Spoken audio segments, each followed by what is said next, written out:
problem. Un momento. Por favor. Un momento, por favor. Good?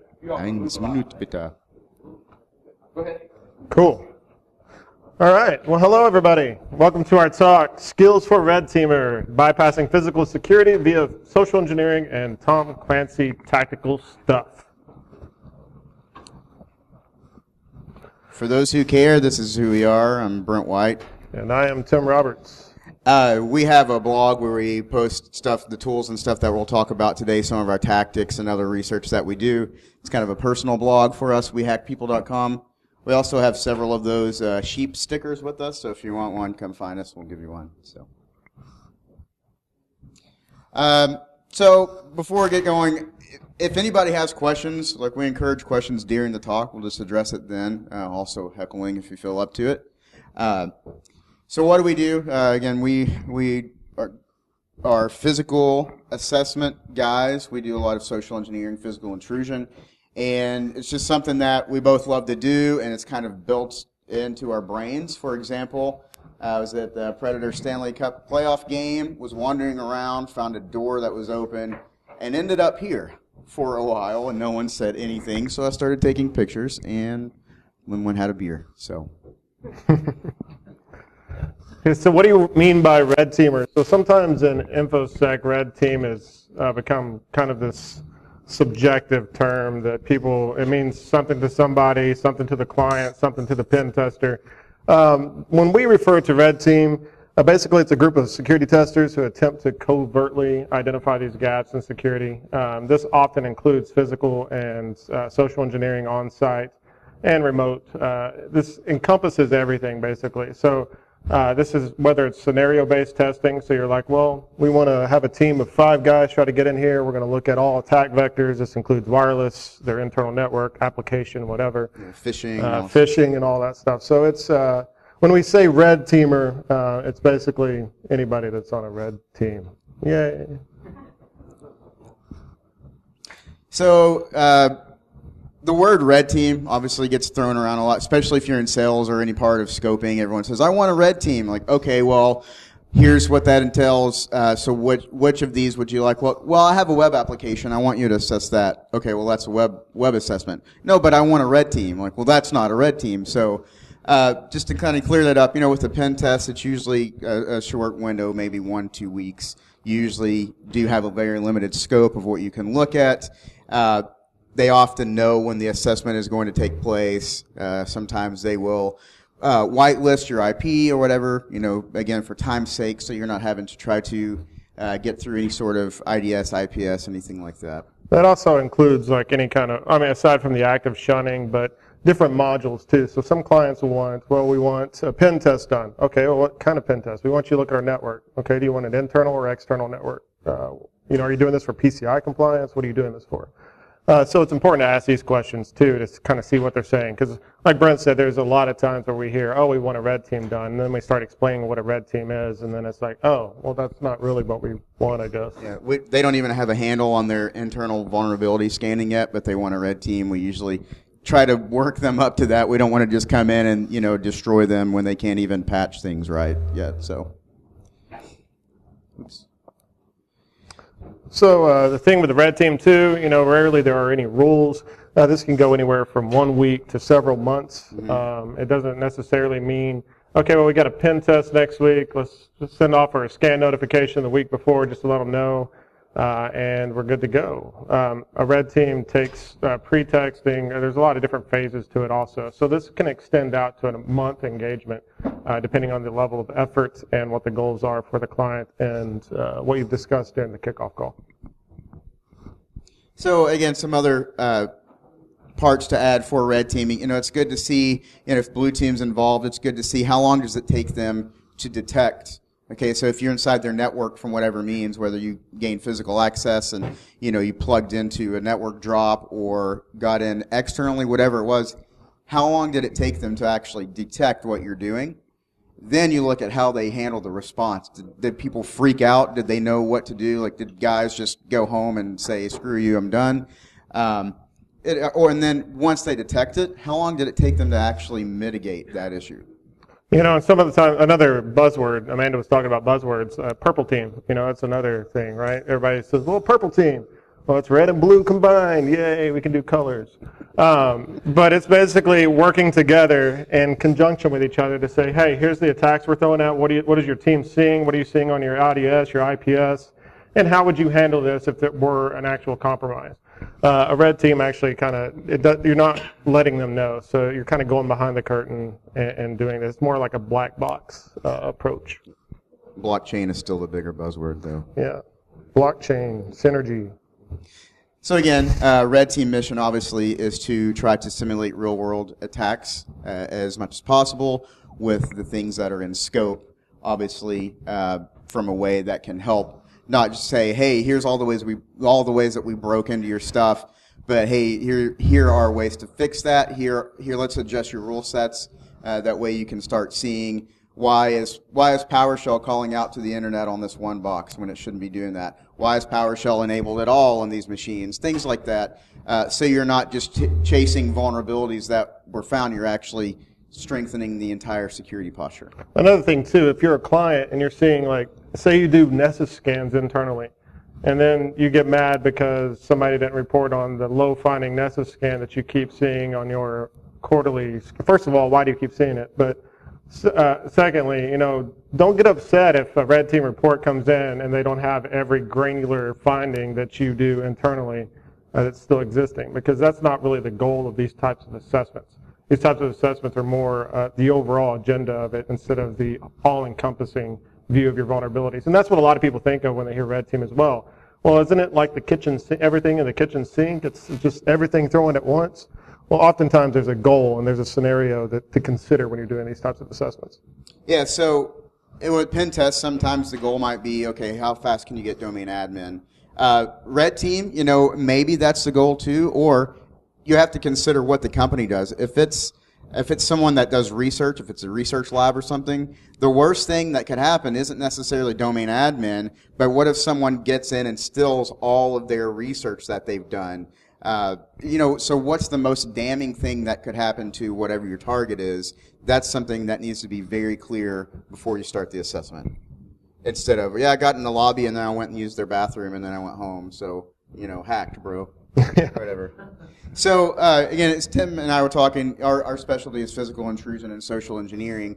So, we're going to start digging into that a bit more in the talk. But before we do that, I want to mention things like open source intelligence, doing that recon, whether it's for the physical side or for an application or just in the company in general. There are so many talks and books and information out there for those that are interested in learning more. We unfortunately don't have time to really dig into that today. I mean, that's an entire long talk by itself. So open source intelligence, the whole recon is a super important part of this as well. So, all right, physical intrusion. For those wondering what this is, this Pelican case, this is my PIS. And it's I'm working on the name still, but it's short for Physical Intrusion Security Set. So we'll figure out a better name for it, but that's funny. But with these kinds of tools, these are kind of things that you would use covertly to break in, to bypass either physical access control or electronic access controls, and then what do you do when you're actually in there and you're able to plug into the core switch or something. So that's what we mean by the Tom Clancy garbage, or whatever that you want to say. Oh, this is spy stuff. Well, this is why, is because there's a lot of gadgets, and a lot of people are automatically like, oh, that's like super secret spy stuff. No, these are things you can buy for really cheap or you can make for yourself. They're not that super secret. So. Yeah, and we also make it a point, all of our physical intrusion stuff, we only use tools that are publicly available and tools that you don't have to have a locksmith license or something like that to actually purchase. So anyone can purchase the tools that we use. Yep. And we do that to show impact as well, likelihood. So blending in, obviously, when you're doing your recon outside of just open source intelligence, but when you're actually doing physical recon, for checking out the perimeter of a building or something, especially if it's a federal client, there's usually a lot of cameras and people that are supposed to be watching them. Can do things, like kind of change how you look a little bit. This one works for Brent like all the time. It's Yeah, 100%. I live in Tennessee, so it's pretty normal. So, just stuff like that and changing around that way for walking around and looking at cameras and someone asks you, hey, what are you doing? Then, play the crazy homeless guy and then just walk away. Or if you're somewhere where they're dressed nice, try to look the part. Oftentimes we have a few war stories in some of our different talks. I think security guards, LOL, would talk about wearing a suit to get in for interview on that one, Yep. and some other things. Quick war story, I did a physical assessment against my first hospital, so I wasn't really sure what to expect. So after I had been inside walking around, basically went anywhere, which is a huge issue for hospitals, started realizing, okay, sanitation wears these maroon scrubs. The neonatal nurses wear these different types of scrubs. So depending on what they did, they wore different scrubs. I didn't have any scrubs. But the gift shop in the hospital had every kind of scrub that the employees were wearing. And so I went and bought what I needed and had a good time with that. Something else. Sometimes you may not look the part. For example, in this picture of me, I've got a man bun and a big beard. I often do not have a beard, but you may have to adjust accordingly your role, whether or not you're pretending to be an employee. Well, if you're being an employee and you're at some kind of federal location where they have a strict dress code and facial hair, or you're at a plant where they have to have seals for gas masks so you can't have facial hair. These are things to consider too when you're doing your research. So maybe you want to pretend to be a contractor instead in that situation. So look at their visitor log when you go into the building. The visitor log has a list of all their contractors on there. Take a quick snapshot of that, go home, and then look up some fake badges for the printing company or whatever's there as a contractor or consultant. Yeah. That's what we do with that usually. Yeah, well, and say oftentimes on top of that too, before you even go on site, a quick Google search will usually tell. You can usually find vendors, especially if it's like if they're a vendor for a government agency or something. Usually they will list something like that to show, hey, this is how important we are and why you should do business with us. And so that falls into the whole open source intelligence and so on. So the on-site efforts, basically, again, make sure you're doing your research. Fake badges, so you can clone the badges. You can just print out the badges. Oftentimes, we don't even take the time to sit there and try to clone a badge. We just print it off, or we'll just take our HID badge, and flip it over, have the white part facing out. Nobody's really going to ask any questions, especially if you're tailgating and piggybacking behind. The fake badges, when you're doing your kickoff call too, client-side attacks, make sure that you're letting them know, hey, we may be dropping some malicious devices for people to plug into that they may execute a payload on, or we may be sending some malicious emails that they may execute. Because sometimes clients will be very surprised at the end when they're like, wait a minute, so you lied to this person? Well, yeah, that's kind of what we do. But they'll be surprised by that, and sometimes the employee themselves will get really offended by that. So it's very important to kind of be clear with these expectations. The whole saying, it's better to ask for forgiveness than to ask for permission. I don't stand by that entirely, especially when it comes to client work. You don't want to be asking your client for any kind of forgiveness, but you do want to let them know, hey, this is kind of what to expect. We may do this, we may do that. You don't have to go into every little bit of detail, but keep it broad enough that it covers you with everything that you're planning on doing. Yeah, basically let them know, hey, we will compromise machines in some way or another. Real quick war story, though. That picture on the top right, so I got into their human resource office. They had a lock. They were using a dimple lock. I was actually surprised at how quick I was able to pick it. But I picked it. Brent was looking out for me. We got in there. We got into the employee records area. They had the employee files organized by social security number and last name. So on the tabs, they just had everybody's social security numbers and their full names printed on it. So that was cool. It's pretty safe. I found the point of contact's employee file, and I took it with me. And I laid it on his desk with my card. Well, come to find out, he's not allowed to see his record. So I didn't know this, and he didn't know I was going to do that. I didn't even know I was going to do that. He appreciated the effort, but he did get, there was a little red tape there as far as him having his employee file on his desk. We should have taken his boss's employee I file to know. him instead. So this on the bottom. So we got into this server room, and they had this system which controls all of their security cameras, and they were nice enough to leave it unlocked. So we turned those off for a little while and walked around the building. That was kind of fun. Yeah, and identifying avoiding the areas that are not covered by cameras is really easy to do for the most part. Oftentimes when you go into the lobby a couple days before and you look at the screens, you can see where the cameras are pointing and you can avoid them that way. But most of the time you can see where the cameras are and just avoid it altogether. If we're piggybacking or tailgating, whatever verbiage you want to use, oftentimes we don't look straight up at the camera. That's another thing too to look at in your rules of engagement. Are you trying to avoid all detection? So are you trying to see what their camera coverage is, what their security guards are monitoring, what they're not monitoring, when they're monitoring? If they're even monitoring at all. If they're even monitoring at all. There was a funny situation. I was doing an assessment with another coworker of ours, and I guess it was a week before, somebody had stolen a car out of the parking lot really late at night. And everybody was on high alert, but we weren't privy to this knowledge. So when we came, it was really late at night. We had a drone out. We were outside. We were doing all our recon stuff.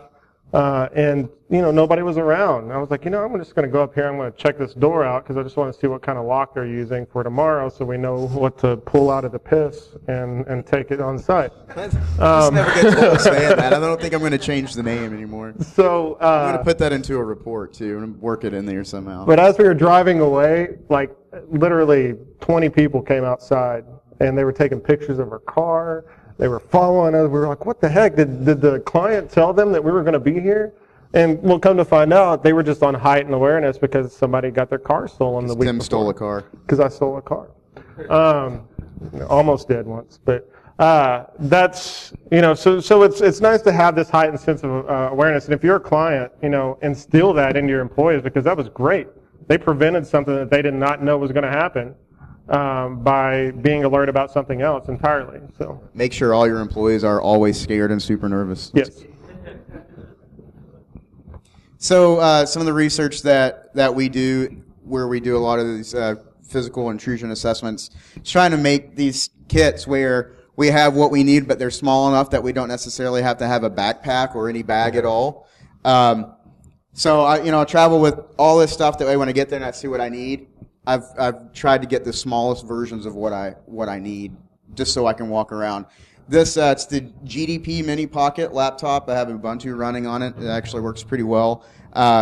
Takes a little bit to practice with the typing because the keyboard is so small. And the battery life's a little. It's okay, yeah.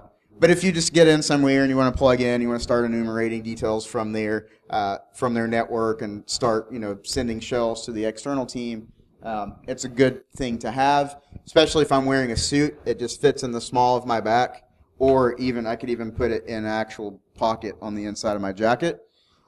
Fake badges. This is the rubber ducky. Of course, there's the updated versions of that now. With that, so this I still have. I don't really use it as much anymore.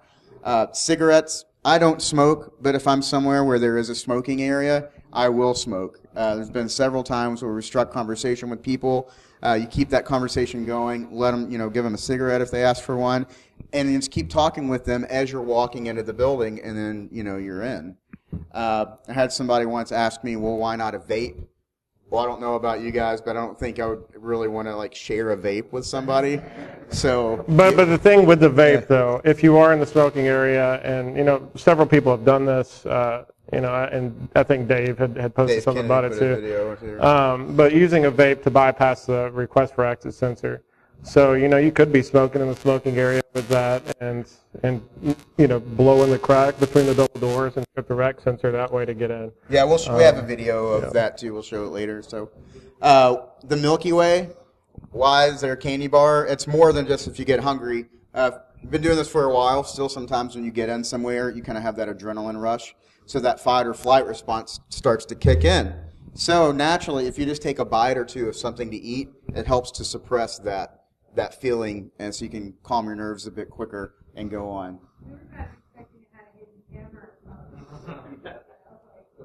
Oh, I actually do have the spy pen that I will keep in my pocket that records. So, yeah, I do have that. And you have the glasses too, like that have the camera. Yeah, so I have the glasses that are pretty close to my regular frame glasses that have the camera in them too. This I'll show in a different. This is the land turtles. You can see on all these devices, like our key loggers and everything. I like to put this bright yellow gaff tape on it, and I write "Do not remove" in really bold letters. It works. Plastic shims and the shrum tool. And the shove knife, these are all for lloyding doors. You know, and a lot of times people are like, well, these plastic shims, don't cards just work as great? What's awesome about these is they're thick and they're thin. So depending on how hard the lock is or where you need to kind of weasel around, it's very flexible. It's very flexible to do that. And you can cut it to shape it too. All right, so physical intrusion. It's good to discuss, like we were talking about, expectations. You want to make sure, okay, when I get into your server room, can I take a server out? Or when I get into your building, because it will happen eventually, can I take a laptop if I see one? What are those expectations? Because again, what did I do? Darn it, Tim. Oh, I think it was Tim's. All your fault. Can't have nice things. Blame me. So, because if you do show in the report, like, oh yeah, here's this laptop that we took out, and it has, some sort of secret information on it, and you actually took it out of the building, and you weren't authorized to do that, that's a lot of trouble. And you can also, the thing too with disrupting production, if you take somebody's laptop, you're preventing them from working. And that could be a whole day's worth of work that they're not able to do. So these are things to consider too. It's cool to sneak in and roll out on a push cart with a bunch of servers and laptops and stuff. But sometimes it's just you can just take a picture and say, hey, look what's in my hand. I could have done this, and it proves just as amount as rolling out which we have rolled out carts. That's why I use that example. We have rolled out carts with like racks on them and stuff. So so Jason Street, this is a cool idea. So whenever you get into a server room, obviously you don't want to just start unplugging things and unscrewing stuff. That would be really bad, or really good depending on what kind of day you want to have. But he actually tells the client, hey, set a rack on the side and put a note on it. That way, when I get into your server room, I know which one I can take. That have it set up to the side. That way, you we used to have stick a goal. stickers on them too, but it's a little bit better to even be able to say, "Hey, just stick something in here to see if I can grab it, and then I'll leave with it." Yep. So, if hacking and such is in scope, want to make sure that you're going in and go quietly. Use evasive techniques. Don't always just kick off your scan. T5 Nmap scan and all ports. All ports and everything. You want to make sure that you're being that's why you have more time. So instead of doing like a week assessment where you're having to just kind of throw everything at it within a short amount of time, doing vuln scans and pen testing, with a red team, you've got a lot more flexibility to do this stuff. Yeah, Fuzzy Nop, Josh Schwartz, if you guys are familiar with him, dual core. So he does a course that I took at DerbyCon for advanced red teaming, and he digs in a whole lot, almost like I call it creeper level like open source intelligence, where you basically, if you're trying to find a way into a company and you're just kind of having a hard time, then you start going after employees almost to like creeper level, where you like know their pets and their kids and be friends with them and stuff, and like chat with them make up a fake social network. Yeah, if they're part of name. groups or something like that, start sending them like phishing emails so you can get in. So there's all these different things to consider for these longer term engagements. So that's not me. I didn't. It's that Adrian, stop. I can't control it very much. See, Tim? Can everyone hear me? Get the hell out. Excellent. All right. As long as we have We gotta get the video. Oh, that's true. Okay. So, for those watching the video, we apologize. My stomach. And we're back. Security awareness and incident response testing. So if incident response testing is part of the assessment, Brent touched on this a little bit earlier. We like to try to get caught sometimes. So say we've been on site for a few days now, we've done everything that we did, we're like, okay, well, we've harvested all these credentials, we've done these databases, we've gotten access to their server room, we've bypassed this, we got in the CEO's office, it was awesome. We've got about 4,000 Cobalt Strike beacon shells still calling home. And you still have plenty of hours remaining to help the client out. So what can you do? Well, let's try to be absurd and see if we can get caught. So wear a bright colored shirt. We actually have a shirt we just made for these types of engagements, and then big bold letters on the front it says, "I'm not supposed to be in here." Yeah. And that's all it says. So yeah, because we've done some, if you've heard some of our other talks, we've done some absurd things to try to get caught. Literally, I did jumping jacks for 2 or 3 minutes with another coworker in front of the security camera, in front of the main door, like literally doing jumping jacks, and nobody ever came. They were supposed to be watching the cameras remotely, and apparently they fell asleep or something. So, yeah, it's ridiculous. So, a quick war story. So the joyous lady here in the picture, we were cracking her up. We were making her laugh. Brent, me, and another coworker were there. We're talking to him. One of our coworkers is trying to pick the lock on a giant shred bin with sensitive data in it. And so we're trying to make a distraction for him because this lady's nearby. And Brent starts talking to her about her daughter playing soccer because Brent's got a daughter. And begins just talking about soccer and their kids. And I started talking to her. I was like, hey, we're just doing a real quick, we're doing some badge inventory stuff. We're also testing network connectivity. I just need to get in here real quick. I didn't say what I was doing or anything. She just rolled out of the way, let me have access to her system. So I was like, actually, before I touch the system, could you lock it for me? So she locks it. I plug in a keylogger at the back. And I was like, okay, that's good. Go ahead and log back in for me. Boom. So she logs back in. Now I've got her domain credentials. Yep. So I'm there doing a bunch of stuff. And I noticed that her badge, she's got a really long name. I was like, what's your name again? And she tells me. I was like, can I see your badge real quick so I can write it down? She takes her badge off, hands it to me. So I've got, we call it our covert clipboard. We've got a prox mark in the clipboard. Yeah, we'll show it sitting there, and I'm scanning it on the back of it. And I'm kind of being obvious. I'm sitting here. Plastic on plastic, so it's like a loud scraping sound. And Yeah, she's doing this, but I'm just doing this. She's not paying attention at all. We're like, oh my gosh. Yeah. So I keep her badge for a while until we're about to leave, and then she asked for it. I was going to see if I could just walk with it. But I ended up able to clone her badge and got her credentials just by having a pleasant conversation with her. Brent was dressed like an executive. I was a contractor doing these tests, and that was kind of our story. And he was escorting the contractor. So, yeah. It's one of the things too about the job. I'm a pretty honest person, and I'm not. Tim's not. He's a jerk.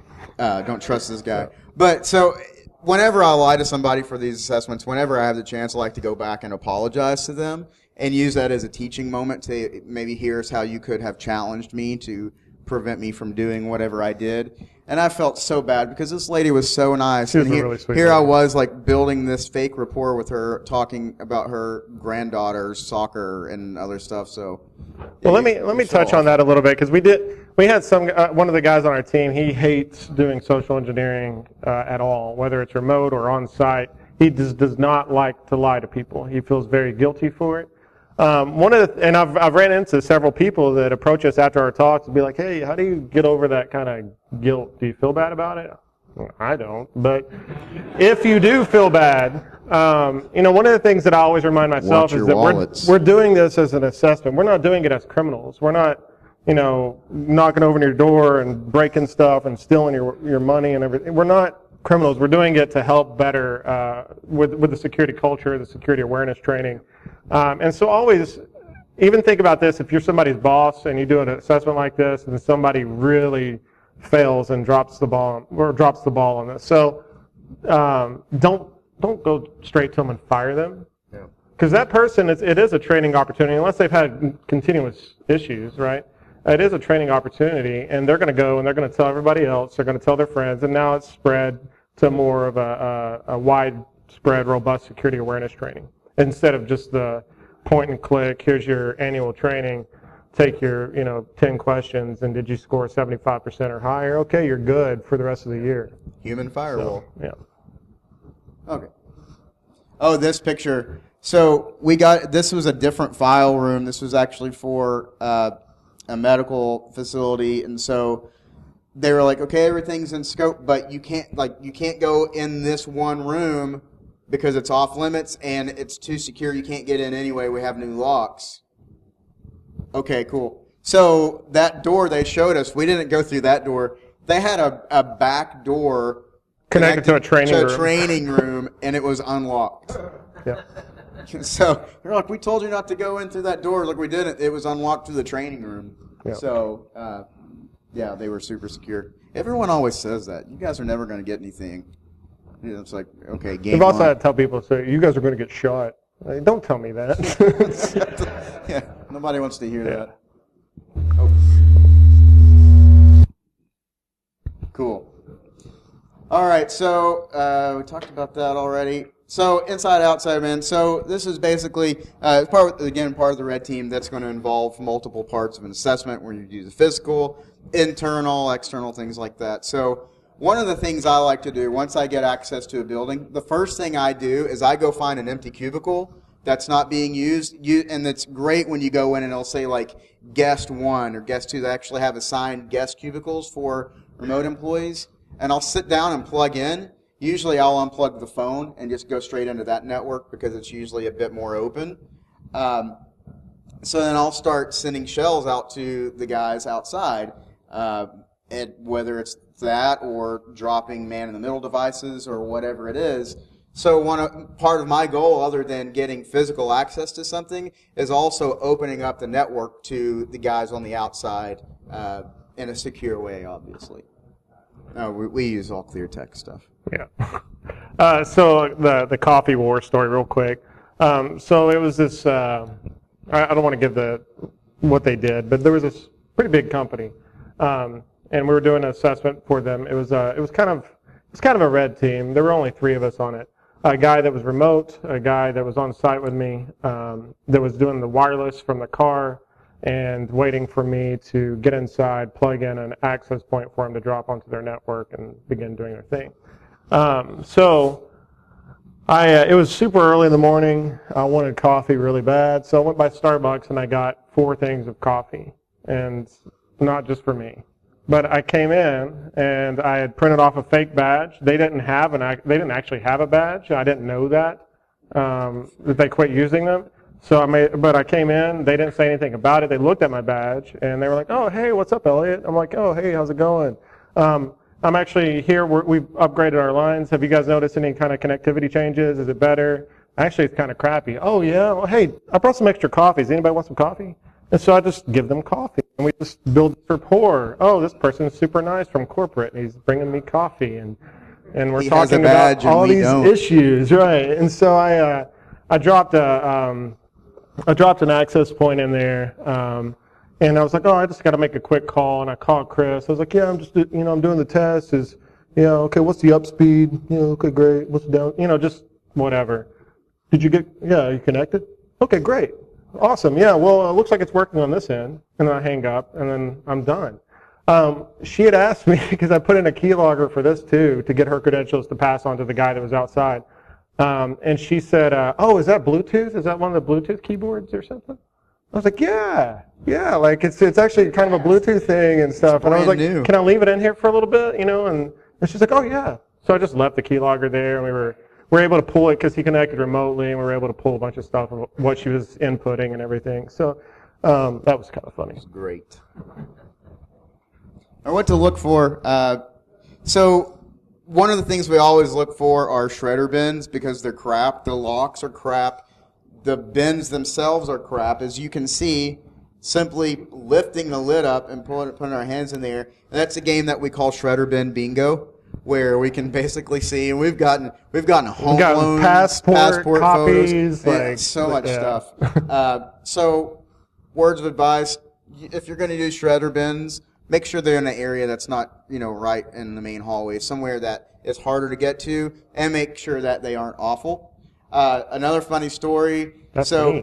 This is Tim. This is a vending machine, and to the right here were my ladder. Yeah, the cafeteria doors, and this was at lunchtime. We were trying to see what the heck do we have to do for somebody to say, hey, guy, why are you on top of a vending machine with your head through the ceiling? And I hadn't looked to see if they had floor-to-ceiling walls to their server room, which was on the opposite side of this wall right here. No one ever said anything. They would come by and yeah. And I crawled over the wall and got into their server room. Yeah. So bypassing their two-factor authentication, because they had a PIN and they had and the badge access to get into there. And most of the time, you know, it was funny as we were doing an assessment together. This is actually not too long ago. Brent and I were on site, and it was the walkthrough afterwards, because they had told us, do not lift the floor.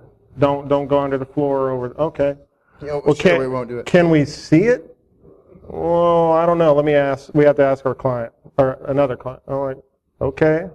Well, finally we convinced them to do it, and they lifted it up. There was a huge gap. I mean, we could have had a picnic. I probably could have stood up like this and just walked under it. It was ridiculous. And it was air conditioned. And I was like, man, I could camp out in here until everybody left. We should have brought our hammocks. Yeah. And hooked our hammocks between the floors. So even if it's not in the scope, and even if the client says, hey, don't do this, try to talk to them to be like, listen, you probably have something really ugly under that rug that I need to show you that you may not be aware about. So, like, it's a monster. Yep. You have a monster under your floor.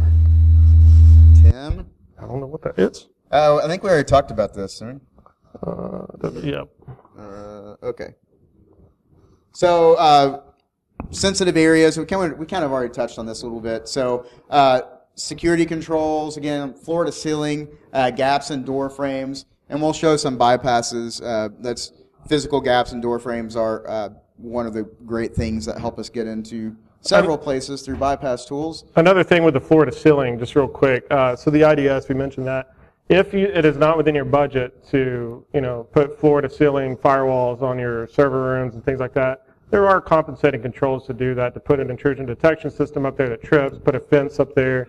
There are cheaper ways of doing that outside of, renovating your whole data center. Sharks with lasers on their heads. Sharks with lasers, those are always a good one. So here's a quick video, just bypassing the striker. The security pin was not set. It did have a security pin, but it wasn't set properly. So we were able to utilize a shove knife to bypass the striker to open the door. I think you have to click. I'll let you do that. Here's what's funny too, is that this location was next to a state police station, and there were cops everywhere. Yeah. And they're like, and they even told us, well, there's a lot of police in that area, so you probably won't be able to get in. I'm like, okay. Challenge accepted. All right. So, hear my beautiful voice.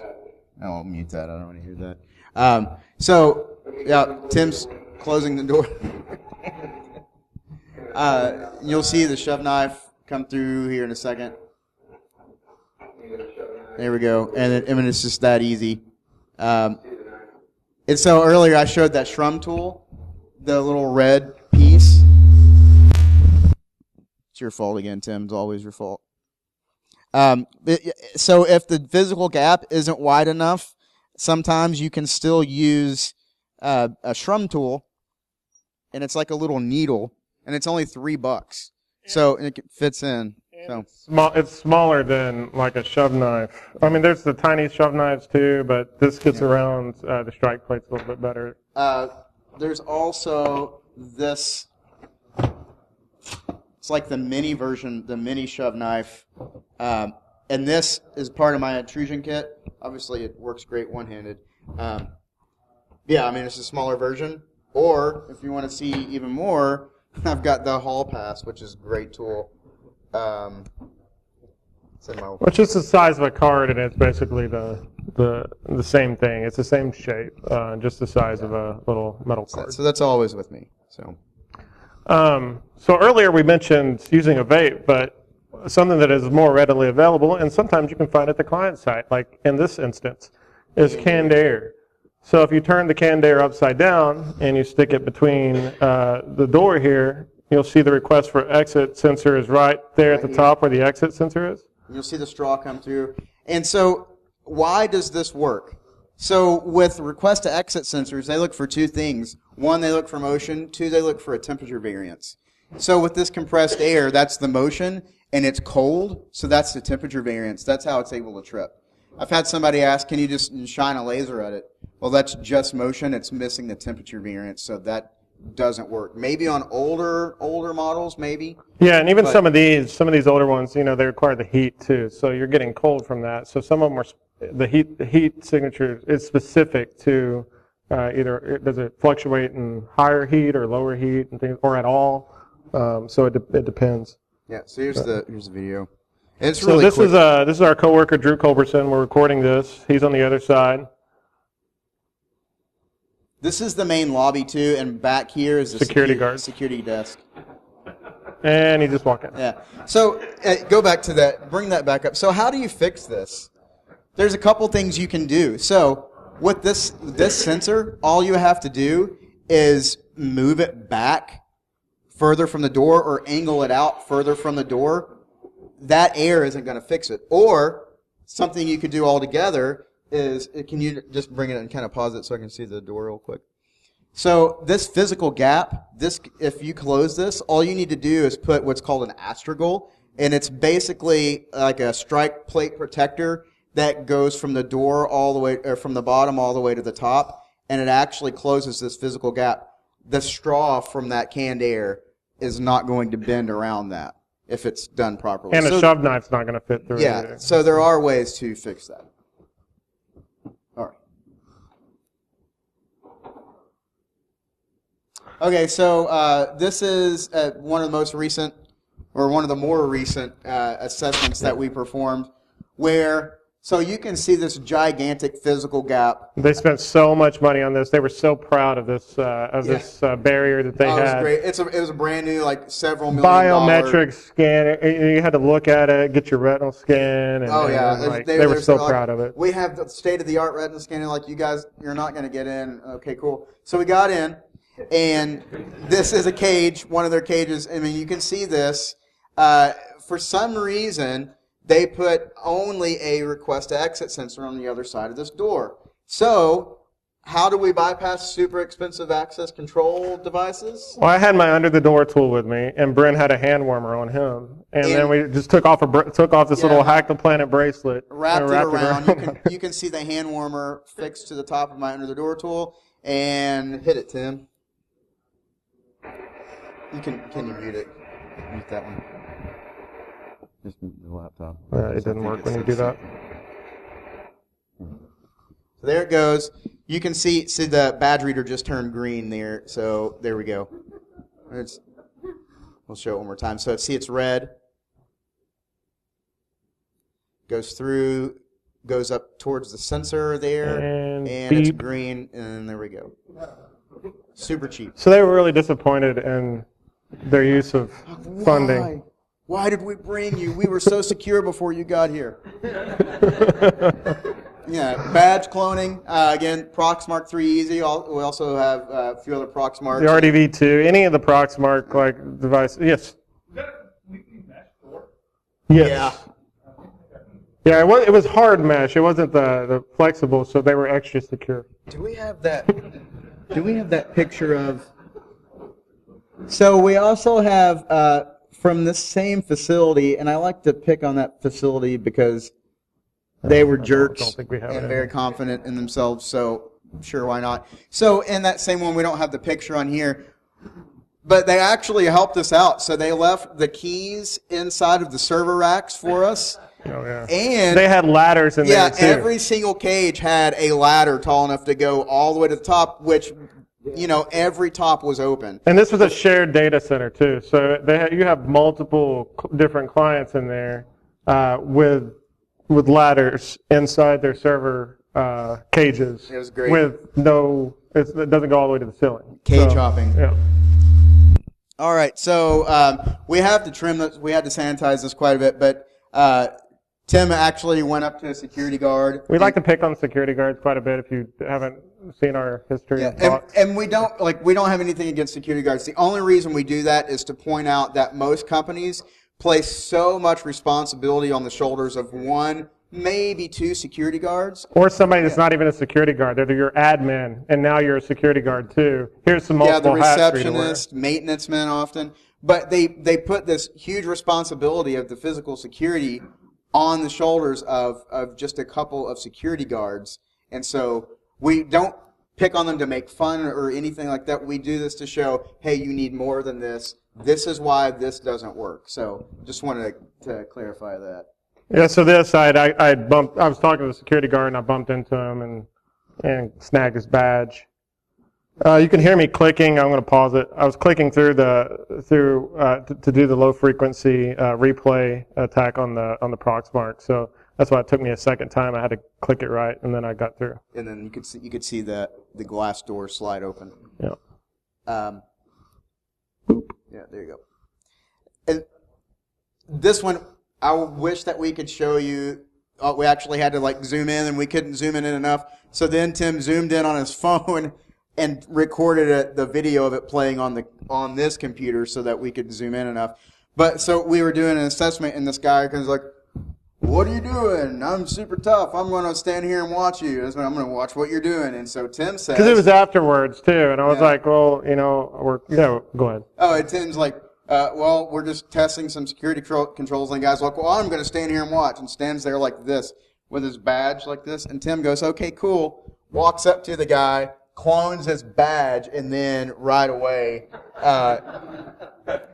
he's like, "Okay, cool." Clones his badge, and then there we are, right? And then he's like, "Okay, thanks." The guy still stands. And they had a similar one to that other facility too. If you look at you're asking about the the mesh. Yeah, and then the guy, I don't even think he noticed because he didn't do anything. He didn't flinch because Tim just held it. He's like, "All right," held it up to him. That's cool. Yeah.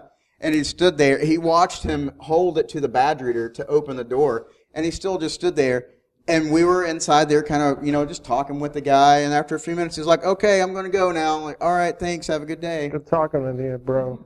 So, easy to make covert clipboard. Tim actually has one that's custom made. It's a lot more cool than this. But when I did that assessment on the hospital, if you go to the wehackpeople.com, I have a bunch of patient surveys that you can download to print out. Because apparently at hospitals, they like to use volunteers to go around and fulfill patient satisfaction surveys to make sure everyone's happy. So that's what I did. I printed a few of those out, bought a cheap clipboard. I took my Proxmark 3 apart and used gaffer's tape. That's the battery. That's the Proxmark. That's the low frequency and high frequency antenna.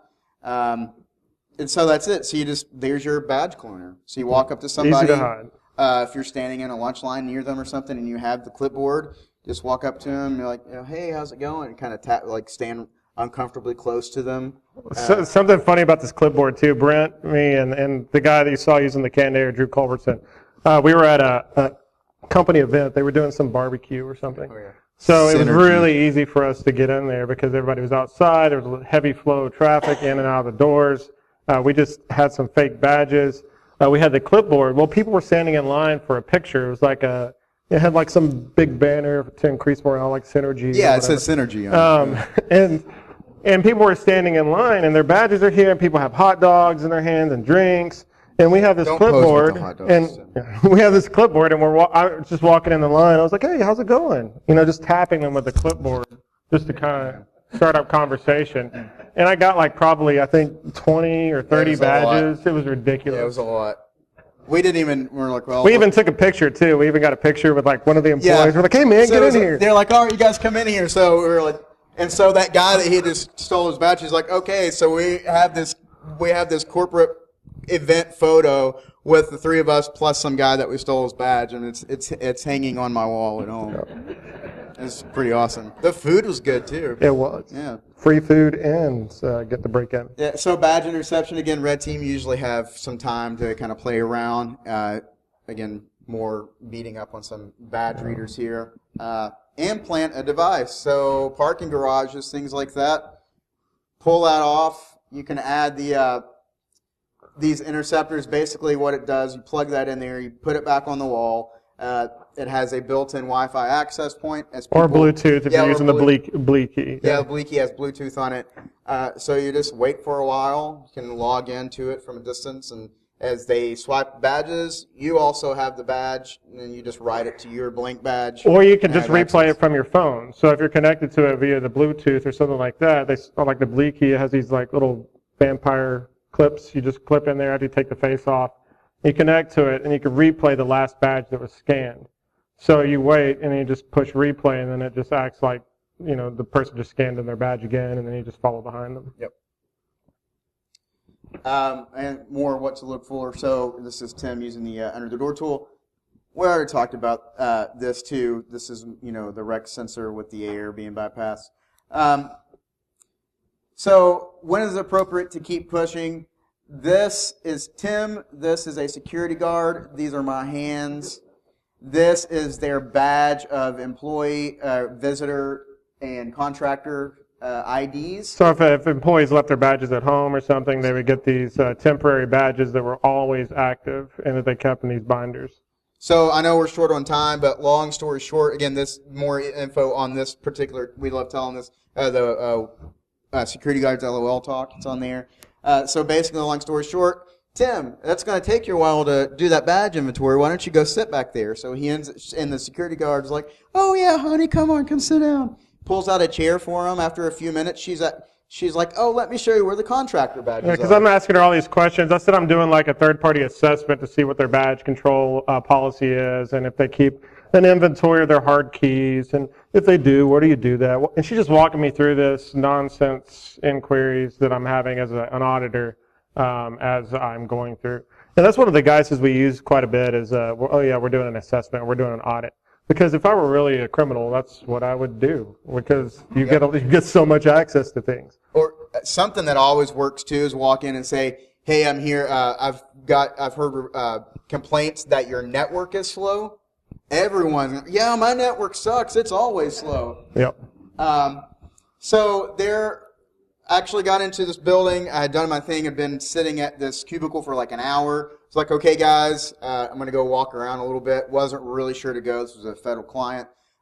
Walked by a door that had a sign on it that said, secret comms room. I was like, cool, I'm going to go there.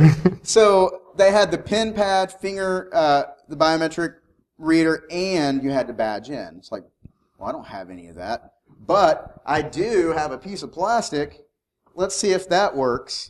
And so, and these are those ships we were talking about earlier that they come in different, they're either bigger or smaller. So I got into the secret comms room. Well, it gets even better. I go there. They have all the blank cat cards laying around for the employees. So I got a couple blank ones. Actually, the client let me keep them when the assessment was over, so that's cool. Inside was another door with a red sign on it that said top secret comms room. Awesome. Thank you for the help. The top secret comms room is in the secret comms room. Yeah, if anybody wants to know where to look, there you go. It's a rabbit hole. So they have this Kaba MAS X10, which is a very secure lock. It's basically like a safe dial with a digital digital numbers on top. So not only do you have to put in that code, but you also have to do your fingerprint, PIN, and your badge. So it's pretty secure. 4-factor authentication. Yeah, but it doesn't matter if you don't set the security pin right and you have a physical gap in your door where a piece of plastic just gets you right in.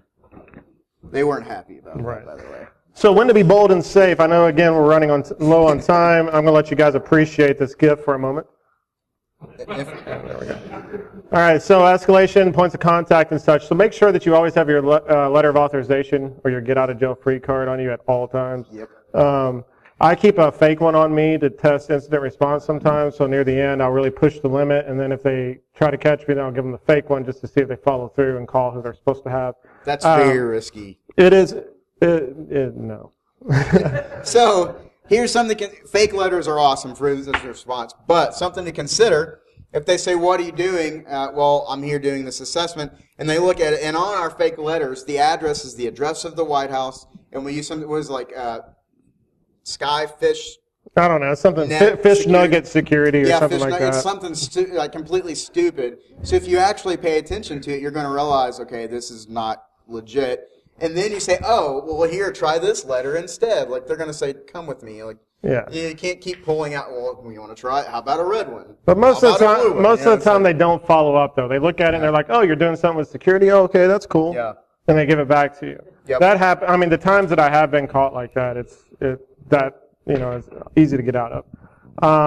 baseline skill sets, just to kind of rush through this last couple slides here. Lock picking, make sure that you're not just, hey, I can rake now, I can use bump keys, and you're getting in there and you're messing up the tumbler pins or the pins on the lock or something like that. Hey, I have a new drill. Yeah, so keep that in consideration. A lot of people don't consider that, because it's easy to rake a lock and stuff like that, especially if you're doing covert stuff and you're sweating and you need to get in there really quick.